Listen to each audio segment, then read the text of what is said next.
Модуль 2 сэдв 2-2 мэргэжил сонголтын үзэл баримтлал. Парсонсын үзэл баримтлал онолуудаас. Бие хүний хэв шинжийн онолыг үндэслэгч Парсонс нь өөрийн үзэл санааг дараах байдлаар томьёосон байдаг. Үүнд хүн бүрх хувийн шинж чанар ялангуяа мэргэжил чухал чадвараараа нэг төрлийн мэргэжилд илүү таарч тохирдог.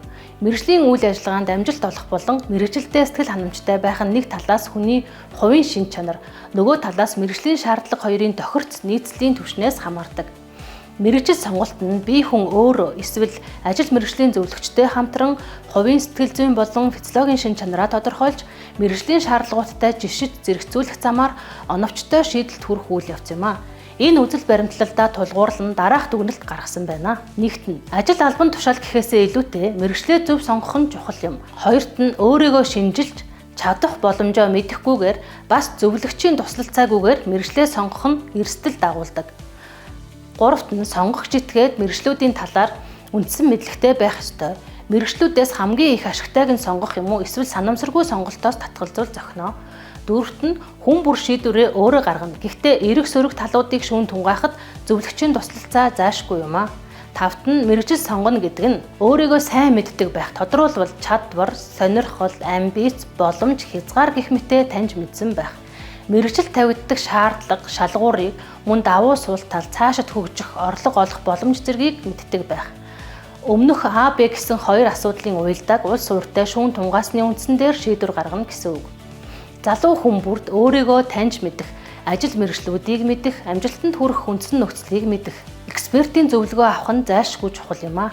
Ажил мэргэжлийн зөвлөхүүд нь өндөр чадвартай байх, наад зах нь бие хүн судлал, мэргэжил судлал, хөдөлмөр эрхлэлтийн талаар тэгш мэдлэгтэй, үйлчлүүлэгчтэй амжилтанд гарахад цаад дотгор болж буй бүхнийг засан залруулах гэх мэтийг мэддэг байх ёстой. Холландын үзэл баримтлалаас. Онол нь юуны төрөнд мэргэжлийн сонголт, ажил мэргэжлээ солих болон бүх насны хүмүүсийн ажил мэргэжилтэд сэтгэл ханамжтай байх асуудлыг авч үздэг боловсролын ба нийгмийн зан төлөв, хувь хүний хөгжлийн асуудлыг төдийлөн авч үздэггүй.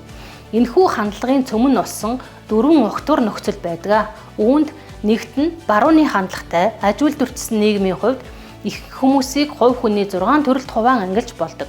Бодит байдлыг эрхэмлэгч, судлаач, урлагийн хандлагатай, нийгмийн хандлагатай, бизнес эрхлэгч буюу уламжлалт хандлагатай. Мөн хувь хүний эдгээр төрлүүд нь тодорхой нэг бие хүний дүрийг тодорхойлох, ялангуяа түүний асуудлыг шийдвэрлэх стратегийг ангилах боломж олгодог загвар ойлголт юм а. Хоёрт нь ажил мэргэжлийн бөгөөд нийгмийн орчныг ч мөн загварчилсан байдлаар дээр дурдсан 6 төрөлд ангилж болно. Эдгээр орчин нөхцөлд хувь хүний шинж чанарын тухайн ангилалд хамаарах хүмүүс давмгаалдаг. Гуравт нь хүмүүс өөрийн дадал, чадвар, үзэл баримтлал болон ашиг сонирхлыг ашиглах, мөн холбогдох дүрд орох боломж олгодог орчин нөхцөлийг хайдаг. Дөрөвт нь зан төлөв нь хувь хүн болон орчин нөхцөлийн харилцан үйлдэлээр тодорхойлогддог. Хувь хүний болон түүний амьдралын орчин нөхцөлийн талаарх мэдлэг нь мэргэжлийн сонголт, ажил мэргэжлээ солих, мөн боловсролын болон нийгмийн зан төлөвийн талаарх урьдчилсан тамгыг төвшүүлэхэд үндсэндээ хангалттай байдаг. Дээрх 4 огтур нөхцөлийг 2 дахь ач холбогдолтой илэрхийлэлээр нөхсөн байдаг. Эдгээрийг зарим нэг тодорхой нөхцөл байдалд ашиглах бөгөөд эдгээр нь урьдчилсан таамаг, тайлбарыг сайжруулах учиртай. Нийцтэй байдал гэж хувь хүний буюу орчин нөхцөлийн төрлийнхэн дотроо адил төстэй байдлын түвшинг хэлнэ. Жишээлх юм бол бодит байдлыг эрхэмлэгч, нийгмийн хандлагатай, хүнтэй харьцуулахад бодит байдлыг эрхэмлэгч, судлаачийн төрлийн хүний ажил мэргэжлийн зан төлөвийг таамаглахад илүү хялбар байдаг. Ялгуурлал гэж хүмүүсийг болон ажил мэргэжлийн орчин нөхцөлийг тодорхой нэг төрөлд хамаатуулах эргэлзээгүй байдал, хоёргүй утга буюу цэвэр чанарыг хэлнэ. Итгэл үнэмшил гэдэг нь тухайн хүн нь өөрийн зорилго, сонирхол, чадвар, боломжийн талаар тодорхой бөгөөд доктортой байр суурьтай байхыг хэлнэ. Орчин нөхцөлийн итгэл үнэмшил гэж бүтэц зохион байгуулалтын тодорхой, доктортой байдал, мөн зорилго, ажил үүрэг болон цалин хөлсний интеграцийг хэлнэ. Тохирол гэж тухайн хүн өөрийн төрөл тохирсон орчин нөхцөлд ажиллахыг хэлнэ. Харин эсвэргээрээ бодит байдлыг эрхэмлэгч хүн нийгмийн шаардлага бүхий ажлын орчинд ажиллаж, хөдөлмөрлөж байвал тохирлын нөхцөл өгөгдөөгүй гэж үзнэ. Төрөл тус бүрт хамаарах хүмүүсийн хоорондын харилцаа холбоог 6 өнцөгтэй загвар харуулж болно. Орон зайн хувьд хамаатуулах нь аливаа хүн буюу орчин нөхцөлийн нийцтэй байдлыг 3 үе шат болон тохирлыг 4 үе шат тодорхойлох боломжийг олгоно. Бие хүний мэргэжлийн хэв шинжийн Холландын загваруудаас. Холландын кодын эхний үсгүүдийг ажих ёстой байдаг ба эдгээрийн байршилд хексагонд ойр байх тусам консистенц өндөр байна гэж үздэг. Ажил мэргэжил чиглэсэн байдлаар нь хүмүүсийг дараах 6 хэв шинжид ангилж болно гэж тэр үзсэн. Үүнд бодит байдалд үйл ажиллагааг эрхэмлэгч хэв шинж, судлаач шинжээч хэв шинж, уран сайхны хэв шинж, нийгмийн хэв шинж, ажил хэрэгч хэв шинж, стандартыг баримтлагч хэв шинж. Ажил мэргэжлийн орчинг мөн дээрх 6 хэв шинжид хуваасан байна. Тухайлсан тодорхой хэв шинж бүхий хүмүүст мөн тийм хэв шинжтэй ажлын орчин илүү зохистой. Хүмүүс өөрийн үнэлэмж, сонирхол, сэтгэлд нийцэх, өөрийгөө илэрхийлэх боломжтой орчныг ирж хайдаг. Ажилтан хүний амжилт нь уг хүний хэв шинж, ажлын орчинтой, орчны хэв шинжтэй хэр нийцэж байгаагаас шалтгаалдаг гэж тэрбээр үзсэн байна.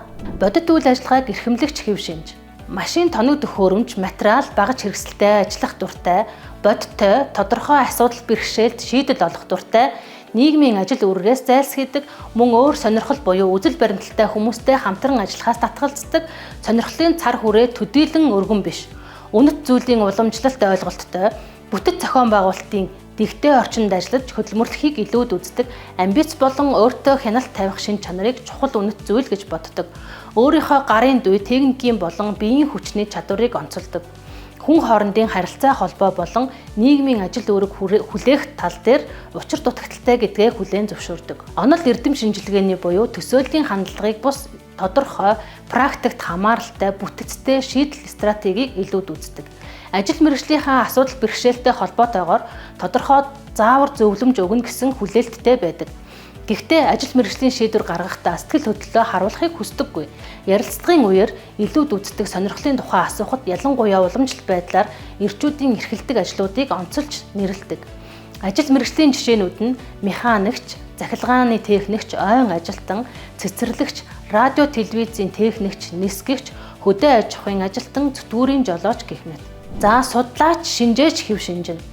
Ямар нэгэн зүйлийн судалгаа хийдэг, мэргэжил буюу нөхцөл байдлыг илүү үздэг, жишээлх юм бол ангаах ухаан, биолог, технологи, бизнес эрхлэгтэй холбоотой ажил үүргээс зайлсхийдэг. Боловсрол шинжилгээ ухааны салбарт ажил эрхлэх дуртай, мөн түнчлэн бие даасан, оюун санааны, логик сэтгэлгээтэй, амбицтай ажиллах дуртай, гэр бүлийн халуун дулаан уур амьсгал, хайртай дотны хүмүүстэй харилцах, үнэнч нөхөрлөл гэх мэтэн түүнд тиймч чухал биш мэт санагддаг, либерал байр суурьтай, шин санаанд нээлттэй, өөрийнхөө шинжлэх ухаанч болон математикийн авяас чадварт итгэл үнэмшилтэй байдаг, хувь хүний буюу субъектив сонирхлын хэр хэмжээ өргөнтэй, бусдыг ямар нэгэн зүйлд итгүүлэн үнэмшүүлэх дургүй. Оюун санааны сорил, асуудал бэрхшээлийг эрэлхийлдэг, объектив мэдээлэл цуглуулж, дүн шинжилгээ хийдэг, хувь хүний сэтгэл, нийгмийн хандлагад төдийлөн ач холбогдол өгдөггүй, ажил мэргэжлийн асуудал бэрхшээлийг болж өгвөл өөрөө бие даан шийдвэрлэх дуртай, ингэхдээ үр ашигтай, рационал арга замыг эрэлхийлдэг, зөвлөхүүдийг эксперт гэхээсээ илүүтэйгээр ижил төвчний хамтрагч гэж хардаг. Ажил мэргэжлийн жишээ нь биологч, химийн лаборант, одон орон судлаач, геологч, эрдэм шинжилгээний ажил туурвагч, ангаах ухааны техникч, ассистент гэх мэт. За уран сайхны хэв шинж нь. За энэ хэв шинжийн хүмүүс нь илэрхийлэх чадамж сайтай, конформистик бус, ердийн бус ажлуудыг илүүд үздэг. Дахин давтагдах үүрэг даалгавраас татгалздаг. Гоо зүйн өөрийгөө илэрхийлэх, дүрслэн бодох, салбарт туршлага хуримтлуулж, сорилттой тулгарах дуртай, хамааралтай байх, хариуцлага хүлээх дургүй, сэтгэл хөдлөл болон шин санаанд маш нээлттэй ханддаг, чөлөө сэтгэлгээ сайтай, өөрийгөө хэрхэн харж хүлээн авдаг тухай илэрхийлэмж сайтай, нээлттэй, бусдыг дуурайдаггүй, өөрийнхоороо мэдрэмж сайтай, чөлөө сэтгэлгээтэй, уламжлалыг дагагч бигш, хараат бус, жижиг уран зохиол хөгжмийн авьяастай, эдийн засгийн чиглэлийн ажилд буюу дахин давтагддаг ажил дургүй талдаа асуудал бэрхшээлийг уламжлалт бус урлагийн арга хэрэгслээр шийдвэрлэхийг оролддог. Зөвлөгөө өгөх явцад өөрийнх нь амьдралд урлаг, дуу, хөгжим, утга зохиол, уран зохиолын ач холбогдол их байдгийг онцолдог. Зөвлөгөө өгөх баригдмал бус арга барилыг илүүд үздэг, өөрийн гэсэн илэрхийллийн арга замаар бусад үйлчлүүлэгчдээс ялгархыг хүсдэг, сэтгэл хөдлөлийг илүү их харуулдаг, шийдвэр гаргах үйл явцыг танин мэдхийн логик гэж үзэхээс илүүтэйгээр сэтгэл хөдлөлийнх гэж боддог. Ажил мэргэжлийн жишээ нь зохиолч, чимэглэн дохижуулагч, хөгжимчин, зурагчин, цэцэгчин, жүжигчин, сэтгүүлч, урлагийн зураач. За нийгмийн хэв шинжийн хүмүүс нь бусад хүмүүсийн хувийн амьдрал, ажил мэргэжлийн хүрээнд асуудал бэрхшээл тулгархад мэдээлэл өгөх болон шууд арга замаар туслахыг хичээдэг. Техник буюу эрдэм шинжилгээний хийсвэр ажил хийхээс зайлсхийдэг. Үзэл баримтлалын хувьд нийгмийн болон ёс зүйн хүчтэй хандлага ажиглагдана. Хүн бүр адил тэгш гэдэгт хүчтэй итгэдэг, шашин шүтлгийг хүндэтгэж үздэг. Өөрийн тухай дүр зураг нь бусдад туслах, тэднийг ойлгох, мөн суралцах чадвараар тодорхойлогдно. Хийсвэр ажил үүрэг болон төвчээр шаардсан яг таг тохируулах ажиллагаатай ажил хийлгвэл гутрах магадлалтай. Илүүтэйгээр уламжлалт үнэт зүйлсийг дагаж мөрдөх ажилд тохиромжтой. Өөрийгөө үнэлэх түвшин дунд зэрэг. Асуудлыг нийгмийн талаас нь авч үздэг хүн хоорондын харилцаа холбоо гол үүрэг ролтой. Зөвлөхүүдтэй хамтран ажиллахдаа тэдний ажлыг сонирхож түүнд дэмжлэг үзүүлэхийг оролддог. Ажил мэргэжлийн бүлгийн зөвлөгөө өгөхөд тохиромжтой, учир нь ингэснээр бусдад туслах боломжтой байдаг. Хэд их ярих, мөн туслагчийн дүр дор хандлагатай. Ажил мэргэжлийн жишээ нь зөвлөхүүд, багш, хэл ярианы эмч, бармен, нийгмийн ажилтан, сургууль хүмүүжүүлэгч, эмнэлгийн сувилагч, үсчин гэх мэт. Ажил хэрэгч хэв шинжийн хүмүүс нь бие даан жишээлбэл бизнес амжилттай олох ажиллах мэргэжлийг илүүд үздэг. Системтэйгээр судлах, эсвэл хийсвэр ажлаас зайлсхийдэг. Гүйцэтгэлтэй холбоотойгоор уламжлалт үнэт зүйлсийг илүүтэйгээр төлөөлдөг. Бусдын хүрэх зорилгыг тодорхойлохыг хүсдэг. Өөрийн тухай дүр зураг, дарангуулагч хэв шинж, өөртөө маш их итгэлтэй, удирдах хандлагатай, хэл яриа сайтай, шинжилгээ ухаанч ур чадвар дутмаг, нөлөөлөл багтай, албан тушаал хашихтаа сэтгэл ханамжгүй байдаг, уламжлалт харьцангуй уян хатун, бус үнэт зүйлсийг онцолдог. Асуудал бэрхшээлийг аль болохоор ажил хэрэгч өнцгөөс шийдвэрлэдэг. Зөвлөгөө өгөх үед өөртөө итгэлтэй байдал харуулах дуртай, өнөөг хүртэлх олсон ажил мэргэжлийнхаа ололт амжилтын талаар ярих дуртай, зарим талаараа эдгээр хүмүүс нь өөрсдийн бодит ур чадварыг үнэлэх тал дээр учир дутагдaltaй байдаг. Тэд түргэн ахиж дэвшихийг хүсдэг ба өрсөлдөөнд нөхцөл байдлаас ичид зовдгоо. Ажил мэргэжлийн жишээ нь борлуулагч, менежер, маркетингийн удирдах ажилтан, төлөөлөгч, борлуулалтын удирдах ажилтан, бие даан бизнес эрхлэгч, зуучлагч нар байдаг. За, стандартыг баримтлагч хэв шинж. Системтэй төлөвлөгөө хийдэг, мөн захиргааны болон мэдээлэл боловсруулах ажлуудыг илүүд үздэг, урлагийн ажил хийхээс татгалздаг. Ойлгомжтой тодорхойлогдсон бүтэц зохион байгуулалтын хүрээнд ажиллах дуртай. Мэргэжлийн улс төрийн болон хувийн хвшлийн салбарт уламжлалт давуу шинжүүдийг онцлох дуртай. Амбицлог, үг дууламтгай, найрсаг байдаг.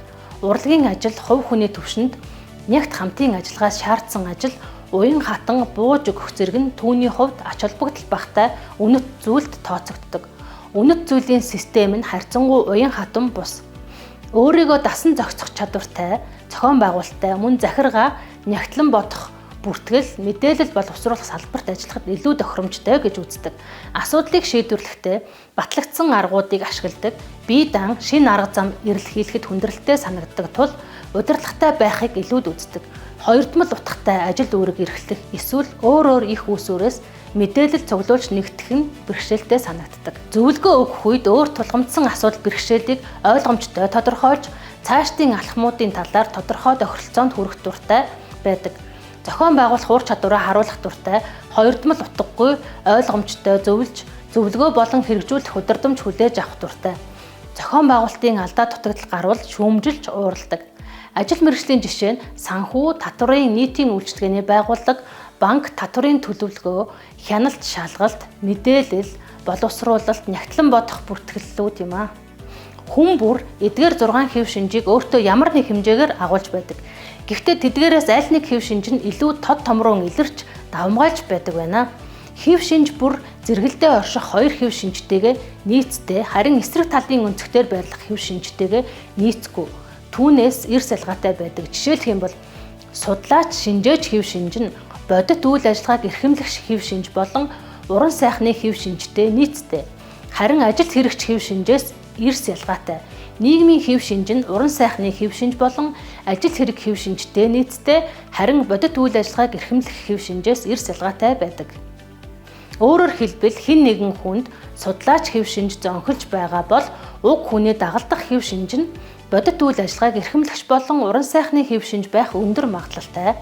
Өөр нэгэн хүнд нийгмийн хэв шинж зөнхөлж байлаа гэхэд уран сайхны болон ажил хэрэгч хэв шинж дагалдах хэв шинж нь байна гэсэн үг ээ.